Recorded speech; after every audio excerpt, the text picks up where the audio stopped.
पता है, कभी कभी ना सबसे गहरे राज सबसे सीधी सादी कहानियों में छुपे होते हैं।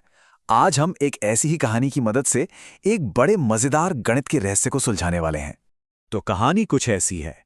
एक राजा है और उसकी 3 बेटियां हैं। राजा ने क्या किया? उसने अपनी हर बेटी को 3-3 टोकरियां दी। पर रुकिए, ये कोई आम इनाम नहीं था।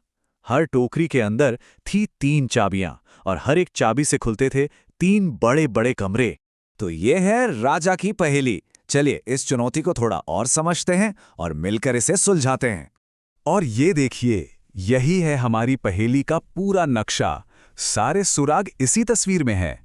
एक राजा, उसकी 3 बेटियां, हर बेटी के पास 3 टोकरियां, हर टोकरी में 3 चाबियां और हाँ, हर चाबी से खुलने वाले 3 कमरे। तो सबसे पहला सवाल जो दिमाग में आता है, आखिर कुल मिलाकर कमरे थे कितने? चलिए सबसे पहले इसी सवाल का जवाब ढूंढते हैं। यहां से शुरू होता है गुणा का जादू। चलिए एक एक करके इन सुरागों का पीछा करते हैं। तो हिसाब लगाना शुरू करते हैं। पहला स्टेप, 3 बेटियां हैं और हर एक के पास 3 टोकरियां, तो हो गई कुल 9 टोकरियां। ठीक है, अब इन 9 टोकरियों में से हर एक में 3 चाबियां हैं, तो ये हो गई 27 चाबियां। और आखिर में इन 27 चाबियों में से हर एक से 3 कमरे खुलते हैं, तो कुल मिलाकर कमरे हुए 81। 81 जवाब तो आ गया, लेकिन एक बात सोचिए, ये बार बार 3 से गुणा करना थोड़ा लंबा नहीं हो गया? हाँ, ये सोचने वाली बात है। क्या कोई ऐसा तरीका है जिससे हम इस 3 गुणा 3 गुणा 3 गुणा 3 को किसी छोटे और स्मार्ट तरीके से लिख सकें? और बस यहीं पर गणित का एक बहुत ही मजेदार कॉन्सेप्ट हमारी मदद के लिए आता है। इसे कहते हैं घातांक, या अंग्रेजी में एक्सपोनेंट। ये एक बहुत ही पावरफुल शॉर्टकट है। घातांक का आइडिया ना बहुत ही सिंपल है। ये बस एक ही नंबर को बार बार खुद से गुणा करने को लिखने का एक छोटा तरीका है। जैसे हमें 3 को 4 बार गुणा करना था, तो उसकी जगह हम बस 3 के ऊपर छोटा सा 4 लिख देते हैं।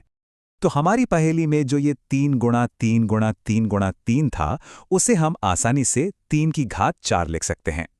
यहाँ 3 हमारा बेस यानी आधार है और 4 हमारा एक्सपोनेंट यानी घातांक, क्योंकि हमने 3 को खुद से 4 बार गुणा किया। और सबसे मजेदार बात, 3 की घात 4 का जवाब भी वही है, 81। देखा, एक छोटे से निशान ने हमारे पूरे लंबे हिसाब को कितना आसान बना दिया। यही तो इस नए टूल की असली पावर है। अच्छा, कमरों का हिसाब तो हो गया, पर कहानी अभी खत्म नहीं हुई है। अब बारी है राजा के असली खजाने की। चलिए अब जो हमने नया सीखा है उसका इस्तेमाल करते हैं। तो पहेली का जो आखिरी और सबसे बड़ा सवाल है वो ये है कि राजा के खजाने में कुल कितने हीरे थे। तो कहानी में एक और ट्विस्ट है।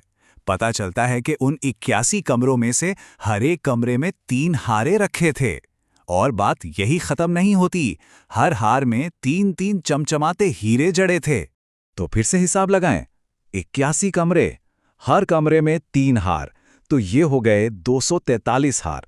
और फिर इन 243 हारों में हर एक में 3 हीरे, तो कुल मिलाकर हुए 729 हीरे। सोचिए कितना बड़ा खजाना। 729, ये वाकई एक बहुत बड़ा नंबर है। और सोचिए, ये सब बस एक सिंपल से 3 से गुणा करो वाले पैटर्न से शुरू हुआ। ये हमें दिखाता है कि कैसे छोटी छोटी चीजें जुड़कर, या कहें कि गुणा होकर, कितनी बड़ी बन सकती हैं। तो इस पूरी कहानी का असली मतलब क्या है?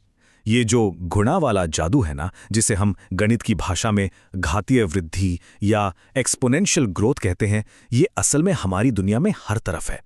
यही वो ताकत है जो इंटरनेट पर किसी वीडियो को रातों रात वायरल कर देती है। और यही वो ताकत है जो हमारे बैंक में रखे पैसे को कंपाउंड इंटरेस्ट से तेजी से बढ़ाती है।